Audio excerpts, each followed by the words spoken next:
বলবে কি বলবে আমি ওটা ঠিক বলতে পারবো না এক্স্যাক্টলি কি বলেছে, তবে প্রতিবাদ করা আমাদের গণতান্ত্রিক অধিকার। প্রতিবাদ করতে হবে, অন্যায় হলে সে প্রতিবাদ হবেই, কিন্তু প্রতিবাদটা যেন গণতন্ত্রের মধ্যে আবদ্ধ থাকে, ডেমোক্রেটিক হতে পারে। আজকে তো ওখানে কারফিউ জারি করা হয়েছে। দেখুন 163 জারি করবেন, সেটা রাইট আছে, জারি করতেই পারে, কিন্তু প্রশ্ন থেকে যাচ্ছে যে 1890 সালে যে মসজিদটি তৈরি হয়েছে, তারপর এয়ারপোর্ট হয়েছে 1924-এ। এই কথাটার আমি ঘোর বিরোধী যে এয়ারপোর্ট প্রিমিসেসের মধ্যে মসজিদ, বরঞ্চ মসজিদের প্রিমিসেসে এয়ারপোর্ট এসে গেল, এই কথাটা বলা দরকার। তবে হ্যাঁ, অনেক কটা বিষয় থাকছে, নিরাপত্তার বিষয় থাকছে, থার্ড লেন তৈরি করার, রানওয়ে তৈরি করার বিষয় থাকছে, এবং মুসলিমদের ধর্মীয় উপাসনাকে রক্ষারও একটা প্রশ্ন থেকে যাচ্ছে। যখন এই এতগুলো গুরুত্বপূর্ণ বিষয় যখন থেকে যাচ্ছে, সেটা নিয়ে হুটহাট মন্তব্য না করে আমার রাজ্যের মুখ্যমন্ত্রীর কাছে আমি আবেদন এটাই করব যে এয়ারপোর্ট অথরিটি, মসজিদ committee, civil society, Islamic scholar যারা আছে তাদেরকে নিয়ে বসুন। আমার বিশ্বাস এটা একটা সুন্দর ওয়ে আউট হবে। কারণ তখন বুদ্ধবাবুর আমল ছিলেন, সেন্ট্রাল অ্যাভিয়েশন মিনিস্টার তখন বিজেপির আন্ডারে ছিল, তারা এসেছিলেন এখানে, তারা আলোচনা করেছেন, বেশ কিছু কি নোটও ছিল, সেই নোটটাও তোলা হোক, তখন কি কি বিষয়টা নিয়ে আলোচনা চর্চা হয়েছিল সেগুলো দেখলে অনেক দেখা যাবে।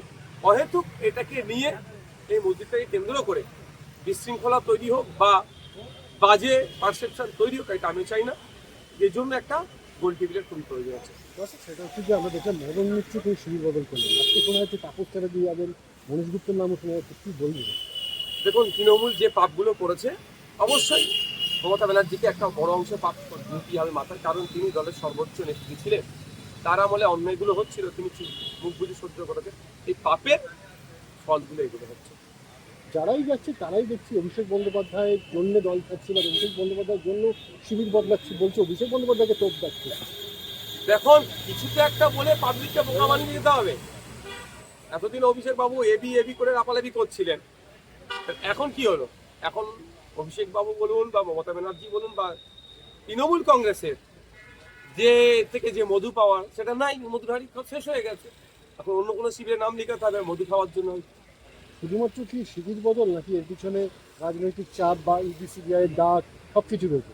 দেখুন, এগুলোতে থেকেই যাচ্ছে, কেউ কিছু অন্যায় করে বসে আছে বা আগামী দিনে কারোর যে লক্ষ্য আছে সেগুলোকে পূরণ করবে, ব্যক্তি স্বার্থ চরিতার্থের জন্য এই কাজগুলো করছে। তবে এতটুকু বলবো, যারাই শিবির বদলাচ্ছে তারা তাদের লোকাল এলাকায় যাচ্ছে না কেন? যারা ভোট দিয়ে নির্বাচিত করেছেন তারাও একটু তাদেরকে দেখতে চাইছে, যাচ্ছে না কেন? আচ্ছা, তাহারিয়া ট্রাস্ট বিভিন্ন এনজিওতে একাধিক র্যাডারে এসে যাচ্ছে, রেড হয়েছে গতকাল, বলা হচ্ছে বিদেশি টাকা এখানে আসছে, এবং সেখানে সেখানে দেশীয় বিদ্রোহী কাজকর্ম চলছে, একাধিক এরকম অভিযোগ উঠে আসছে। দেখুন, স্পষ্ট ভাষায় আমি বলতে চাই, আমার দাদু স্বাধীনতা সংগ্রামী ছিল, দেশকে স্বাধীন করার জন্য লড়াই করেছে, আমি সেই রক্ত আমার গায়ে বলছে। দেশের মধ্যে থেকে দেশবিরোধী কর্মকাণ্ড কেউ করলে তার কোনো ছাড় নেই, কিন্তু দুর্ভাগ্যে ইতিপূর্বে অনেক ধরনের অভিযোগ অনেক জায়গায় এসেছে, শুধু মিডিয়া ট্রায়াল চলেছে, বাস্তবে দেখেছি নীল।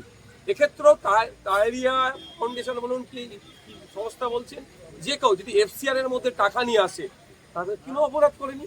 হ্যাঁ, এফসিআর এর সময় এখন যে বর্তমানে যে কেন্দ্র সরকার চলছে, প্রচুর লোকের এফসিআর বাতিল করে দিয়েছে, বিদেশি টাকা যারা অনুদান নেয়, সে নিয়ারও প্রভিশন আছে, সে টাকা নিয়ে কোথায় কিভাবে খরচ করছে সেটা দেখার দায়িত্ব। তদন্ত যদি অন্যায় করে থাকে একটাও না ছাড় পায়, তবে হ্যাঁ, আমার অনুরোধ এটাই, উইদিন 6 মান্থ তদন্ত প্রক্রিয়া শেষ হোক। তাহলে ইডি, সিবিআই, এনআইএ সব নিচ্ছে, তদন্ত কচ্ছপের গতিতে চললে হবে না, উইদিন 6 মান্থ। অন্যায় করলে রাস্তায় ফাঁসি দিয়ে যাবে, এমন দৃষ্টান্ত তৈরি করতে হবে, দেশে থেকে দেশের গাদ্দারি কেউ করার সাহস পাবে না।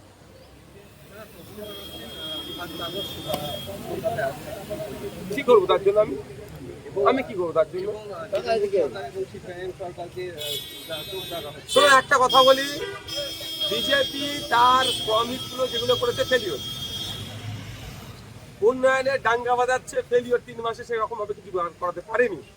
ফলে এই উন্নয়নের ডাঙ্গা বাজাতে গেলেই এমন এমন কথা বলো, তখন দিলীপ বাবুকে দিয়ে বলা হবে, তো তখন সুমিত বাবু সেটাতে আবার মলম লাগাবে, এই করে মুসলিমদের বিরুদ্ধে চারটে গরম গরম কথা বলো, এটাকে উন্নয়ন বলে চালাবে।